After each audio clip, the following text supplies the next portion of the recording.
C'est dans cet institut de beauté, à l'ouest de Nice, qu'une femme de 25 ans a perdu la vie, victime d'un arrêt cardio-respiratoire après l'injection d'un produit anesthésiant, la lidocaïne.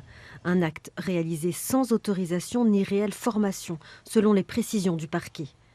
Alors que plusieurs indicateurs montrent une augmentation des injections clandestines, cette spécialiste de la chirurgie esthétique dénonce la dangerosité de cette pratique. La personne qui a injecté ne manque pas d'audace, puisqu'elle manipule un produit qui est strictement réservé à la communauté médicale et surtout en étant incapable de prendre en charge ses effets indésirables. Ensuite, quid de cette lidocaïne?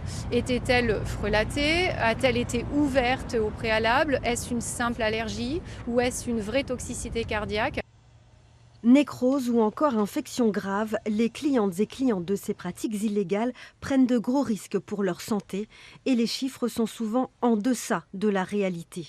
Dans les Alpes-Maritimes, le Conseil départemental de l'Ordre des médecins recense 5 à 6 plaintes par an pour exercice illégal de la médecine.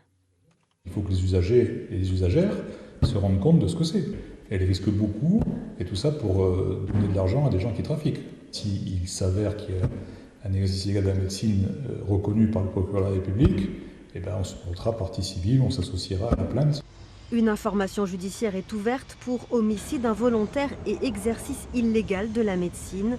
2 femmes sont mises en examen et placées en détention provisoire, la gérante du salon de beauté ainsi que l'esthéticienne qui a pratiqué l'injection.